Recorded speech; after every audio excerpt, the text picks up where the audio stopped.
Vous connaissez sûrement ce site, I have been pwned. Vous y saisissez votre adresse mail perso et il vous indique si vos données, vos mots de passe ont déjà fait l'objet d'une fuite de données et se retrouvent donc dans la nature. Maintenant, mettons-nous dans le contexte d'une entreprise et posons-nous la question suivante. Qu'est-ce qui empêcherait les utilisateurs de réutiliser ces mots de passe compromis en tant que mot de passe Active Directory, autrement dit en tant que mot de passe pour ouvrir la session Windows? Eh bien, j'ai envie de vous dire, par défaut avec les outils Active Directory, pas grand chose. Et surtout, ce que je veux vous dire avec cette petite introduction, c'est que le mot de passe le plus complexe n'est pas forcément un mot de passe inviolable. Même le mot de passe le plus complexe peut être un mot de passe compromis s'il a fait l'objet d'une fuite de données. Et le principal danger par rapport à ça, c'est justement cette notion de réutilisation des mots de passe couplée à une attaque que l'on appelle credential stuffing. Dans l'idée, un utilisateur, c'est un petit peu feignant, on va dire. Et surtout, si c'est pas bien éduqué, bien sensibilisé, eh bien, qu'est-ce qu'il va avoir tendance à faire, l'utilisateur? Eh bien, il va aller sur sa boutique en ligne préférée, il va créer un compte avec son mail perso, il va mettre un mot de passe, et puis, au boulot, pour sa session Windows, qu'est-ce qu'il va faire? Eh bien, il va réutiliser le même mot de passe parce que, pour lui, c'est plus simple. Mais c'est normal, c'est humain. Mais le problème de ça, c'est que si sa fameuse petite boutique en ligne se fait pirater, que la base fuite et que dedans il y a les noms d'utilisateurs et les mots de passe, c'est une mine d'or pour les attaquants. Et ça va vraiment alimenter justement les attaques de type credential stuffing qui vont consister à réutiliser des mots de passe volés dans le cadre d'attaques réelles pour tenter justement de compromettre des identifiants. Et donc dans le cadre de l'Active Directory, comment on va pouvoir se protéger de ça? C'est là qu'intervient Spec Ops Password Policy et plus particulièrement sa fonctionnalité nommée Breach Password Protection. C'est une solution qui va venir en quelque sorte se greffer sur votre Active Directory. Donc en gros, à chaque fois qu'un utilisateur va créer ou modifier un mot de passe, eh bien ce mot de passe va être vérifié pour voir si oui ou non il a déjà fait l'objet d'une fuite de données. Donc pour cela, eh bien Breach Password Protection s'appuie sur une base de 5,8 milliards de mots de passe. C'est une base qui a été construite au fil des années par les équipes de Spec Ops, notamment en surveillant le dark web, en utilisant des honeypots et en utilisant aussi les informations qu'on va retrouver justement sur I have been pwned. Ce qui fait que ça en fait vraiment un service pertinent pour être capable de savoir quand le mot de passe de l'un de vos utilisateurs se retrouve justement dans la nature. Et dans le cas où cela se produit, eh bien votre utilisateur va recevoir un email ou un SMS et il va être invité à changer son mot de passe dès que possible, autrement dit à la prochaine ouverture de session. Alors on va faire une petite démonstration avec Spec Ops Password Policy, notamment la fonctionnalité Breach Password Protection. Je vous rappelle que cet outil permet de créer des politiques de mots de passe, politiques de passe-phrase sur mesure au niveau de l'Active Directory et qu'on a un ensemble d'options, de fonctionnalités qui fait que cet outil va beaucoup plus loin que ce qui est nativement pris en charge par l'Active Directory et proposé par Microsoft. Notamment tout ce qui va être les règles de mots de passe, parce qu'on va pouvoir bien créer des règles sur la longueur, sur les types de caractères, mais aussi définir un dictionnaire personnalisé, ce qui veut dire que par exemple dans le contexte d'une entreprise, on va pouvoir créer un dictionnaire avec le nom de l'entreprise. Par exemple, j'ai mis IT Connect. Et on va faire en sorte que les utilisateurs ne puissent pas réutiliser comme mot de passe le nom de l'entreprise, ou en tout cas le nom de l'entreprise déformé. Voilà, parce que ça c'est très fréquent, c'est pareil. Et c'est une faille potentielle. Donc on va bloquer ça directement à la source grâce à la stratégie de mot de passe mise en place par Password Policy. Donc voilà, on a la fonction de dictionnaire, on a aussi des règles possibles directement au niveau passe-phrase. Donc l'idée des passe-phrases, c'est d'associer un ensemble de mots, ce qui permet d'avoir une longueur beaucoup plus importante et donc une entropie beaucoup plus importante de façon plus simple qu'avec un mot de passe aléatoire. Donc là, vous pouvez vraiment créer des stratégies de passe-phrase, y compris en jouant sur des expressions régulières pour valider des schémas bien précis de passe-phrase, comme par exemple un ensemble de 5 mots-clés séparés par un tiret, voilà, en fonction de vos attentes et en fonction de ce que vous considérez comme étant une passe-phrase sécurisée. Et puis on arrive vers la fin au niveau du fameux onglet Breach Password Protection.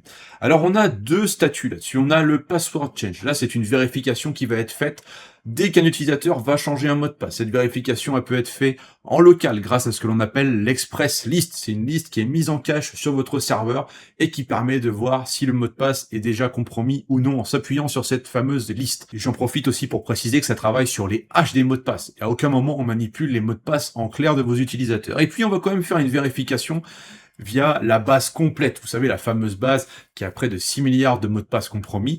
Donc ça va s'appuyer sur une API et donc sur un service externe géré par Spec Ops. Donc ça, voilà, c'est sur le changement des mots de passe. Et puis on a le mode continuous ici. Donc ça, c'est le check proactif. En gros, tous les jours, eh bien, SpecOps Password Policy va prendre tous les mots de passe de votre annuaire Active Directory et il va aller les checker, voir si oui ou non ils sont compromis. Parce que un mot de passe qui n'est pas compromis aujourd'hui peut tout à fait être compromis demain. Et ça permet justement donc de se protéger de ce type de scénario-là. Alors une fois que la stratégie est mise en place, comment ça va se passer dans la pratique lorsqu'un utilisateur va vouloir changer son mot de passe et même lorsqu'un utilisateur va se retrouver justement avec un mot de passe compromis. Je me suis connecté sur une machine Windows 11 avec une session utilisateur, donc c'est un compte qui est dans l'Active Directory. Maintenant, ce que je vais voir, eh bien, c'est que se passe-t-il quand j'essaie de changer mon mot de passe. Il faut savoir que tous ces checks sur les mots de passe compromis vont être effectués selon différents scénarios, comme je l'évoquais avant, que ce soit un changement manuel, la création d'un mot de passe, un mot de passe qui expire qu'il faut renouveler, ou encore un mot de passe qui a été détecté comme compromis. Voilà. Tout ça peut nous amener à changer le mot de passe. Donc là, moi, je vais le faire manuellement via le menu Windows. Donc voilà, ça me demande mon ancien mot de passe. Ce qu'on voit également, c'est que sur cette machine Windows, il y a le client SpecOps, donc j'ai un petit assistant qui apparaît ici qui me permet de me guider, ce qui me permet de savoir exactement quelles sont les attentes de ma politique de mot de passe. Donc ça, c'est aussi une valeur ajoutée que l'on a lorsque l'on utilise la solution de SpecOps. Donc je vais mettre l'ancien mot de passe et surtout le nouveau mot de passe. Voilà, je mets le nouveau mot de passe ici. Je vais le remettre juste en dessous. Ce mot de passe, je vais vous le montrer. Voilà, le voici. Il faut savoir que ce mot de passe, il est complexe. Quand on le voit, c'est vraiment quelque chose de robuste. Il est assez long, il y a des caractères variés. Voilà, c'est potentiellement le genre de mot de passe qui a pu être généré avec un gestionnaire de mot de passe et donc qui est, sur le principe, assez sécurisé. Voilà, donc je change mon mot de passe. Donc le mot de passe a été changé. Parfait. Et donc là, il y a toute une mécanique qui va se déclencher en tâche de fond, notamment pour s'assurer que ce mot de passe n'a pas déjà fait l'objet d'une compromission. Et si c'est le cas, eh bien lorsque je vais me reconnecter la première fois, il faudra changer ce mot de passe et surtout l'utilisateur va être notifié. Alors il faut savoir, et ça peut être intéressant aussi pour la traçabilité des actions et pour recevoir des alertes, que ce soit au niveau de votre SOC, au niveau de votre fil log, de votre SIEM ou autre, eh bien vous allez avoir des logs qui vont être générés par SpecOps. Et notamment, ici, on peut voir qu'il a été interrogé, l'API en ligne, et il me dit aussi, que il a dû envoyer une notification. Voilà, on va regarder, voilà, effectivement, notification envoyée à Crystal sur le numéro de téléphone qui est précisé ici. Donc, ce qui veut dire que potentiellement, on va peut-être l'avoir ici. Donc voilà, il a fait une recherche sur les hash de mot de passe correspondant à ce qui a été défini par Crystal. Et donc, ces logs permettent de voir qu'en fait, le mot de passe que je viens de définir, qui est pourtant complexe sur le papier, c'est un mot de passe qui a déjà été compromis. Et c'est d'ailleurs pour ça que sur mon téléphone, j'ai justement reçu le SMS de SpecOps Password Policy qui m'indique que le mot de passe de votre compte Windows vient d'être modifié, mais il n'est pas autorisé. Par mesure de sécurité, il faudra le changer lors de la prochaine connexion. Donc ça, c'est vraiment ce que recevrait l'utilisateur. Ça peut être du SMS, du mail, ça peut être l'un ou l'autre, ou les deux en fonction de la configuration dans la politique, mais en tout cas, l'utilisateur est averti qu'il va falloir le rechanger de nouveau. Et c'est pour ça que dans les paramètres du compte, comme on peut le voir ici, la case utilisateur devra changer de mot de passe a été cochée automatiquement par l'outil de SpecOps. Alors si vous vous demandez combien de mots de passe compromis dorment actuellement dans votre annuaire Active Directory, sachez qu'il existe un outil gratuit qui vous permet de le savoir. Son nom c'est SpecOps Password Auditor. Vous l'installez sur une machine, pas forcément le contrôleur de domaine, et il va venir scanner votre base d'annuaire afin de faire un audit des comptes et plus particulièrement des mots de passe. Cet audit est en lecture seule, donc il n'y a pas d'impact au niveau de l'Active Directory. Je vais rapidement vous montrer comment auditer vos comptes et vos mots de passe avec SpecOps Password Auditor qui est entièrement gratuit. Donc on va lancer l'application, voilà, ensuite on arrive là-dessus, il nous demande si on veut télécharger la dernière version de la base de mots de passe divulguée. Il faut quand même savoir que la base de SpecOps Password Auditor contient moins de mots de passe que celle utilisée par Breach Password Protection, qui est le service payant, mais ça vous donne déjà un premier aperçu assez intéressant. Donc on va bien télécharger la base, donc on met un chemin vers un dossier local, et on lance l'analyse. Donc il va rechercher les utilisateurs dans l'AD, et surtout, il va télécharger la base de mots de passe pour pouvoir faire son travail d'analyse. Donc il va comparer les hash des mots de passe des utilisateurs AD avec cette fameuse base. Et à la fin, nous allons avoir un rapport que je vais vous présenter dans quelques secondes. Voilà, nous allons pouvoir afficher le résultat. Donc nous avons visiblement un mot de passe divulgué qui est celui du compte administrateur. Donc là, c'est alerte rouge complète parce qu'on parle du compte administrateur du domaine. Donc je vous avoue que j'ai fait quand même un petit peu exprès. Ensuite, on a les mots de passe qui sont identiques. Donc voilà, on sait que les mots de passe de ces comptes sont identiques. Donc ça veut dire que si j'ai accès à ce compte-là, j'ai aussi accès à tel autre compte. Donc ça, c'est pareil, ça peut être problématique. On a également les comptes qui ont des mots de passe vides, donc là, il n'y en a pas. Les comptes administrateurs obsolètes, donc c'est ceux qui ne se sont pas connectés depuis X jours, comme on peut le voir. Donc on peut même bouger le petit curseur ici. On peut également voir, pareil, les comptes utilisateurs obsolètes, donc c'est ceux qui sont inactifs, les comptes où le mot de passe n'expire jamais, ceux où le mot de passe est expiré, voilà, on a pas mal d'informations, y compris la conformité des politiques de mot de passe, par exemple, est-ce que ma politique de mot de passe que j'ai créée avec SpecOps Password Policy est conforme aux bonnes pratiques de l'ANSSI, de la CNIL, etc. Donc ça peut être intéressant, voilà, pour vraiment faire un audit d'un point de vue politique de mot de passe, et donc forcément d'un point de vue de vos utilisateurs.